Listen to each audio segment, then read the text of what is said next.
মায়ের মাথায় মলম লাগিয়ে দেবে। আল্লাহ বলছেন আবনাইহিন্না, মা বেটার সাথে কোনো পর্দা নাই, আর স্বামীর বেটার সাথেও কোনো পর্দা নাই। আও আবাইহিন্না আও আবনাই বুলাতিহিন্না, আর স্বামীর বেটার সাথেও কোনো পর্দা নাই। স্বামীর বেটা কাকে বলা হয়? স্বামী হয়তো আর একটা বিয়ে করেছে, মানে এই মেয়েটার সতীন হচ্ছে, আর সতীনের যদি কোনো সন্তান থাকে ওই সন্তানের সাথেও মায়ের কোনো পর্দা নাই। তারপরে আল্লাহ তাবারক তাআলা বলছে আও ইখওয়ানিহিন্না, ভাইয়ের সাথে বোনের কোনো পর্দা নাই। তবে এই ভাইটা কোন ভাই? নিজের মায়ের পেটে ভাই। ভাই বোনকে স্কুলে নিয়ে যাবে, কলেজে নিয়ে যাবে, টিউশনেতে নিয়ে যাবে, পঞ্চায়েতে নিয়ে যাবে, নানির বাড়ি বেড়াতে নিয়ে যাবে, ডক্টরের কাছে নিয়ে যাবে, দোকান নিয়ে যাবে, মার্কেট নিয়ে যাবে, বাজার নিয়ে যাবে, বাইকে চড়িয়ে নিয়ে যাবে, কোনো অসুবিধা নাই।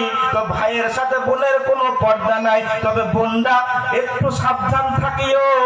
মামাতো ভাই, খালাতো ভাই, ফুফাতো ভাই, চাচাতো ভাই, মামাতো ভাই, খালাতো ভাই, ফুফাতো ভাই, চাচাতো ভাই, এদের বাইকে খবরদার চড়তে যেও না। এরা বাইকে চড়িয়ে নেবে আর এরাও চড়ে শোধ করে নেবে। এদের থেকে দূরে থাকিও। ওই খুয়ানিহিন্না, তো ভাইয়ের সাথে বোনের কোনো পর্দা নাই, নিজের মায়ের পেটের ভাই হতে হবে। আও বানি খুয়ানিহিন্না, এবং ভাইয়ের বেটার সাথে ফুপুর কোনো পর্দা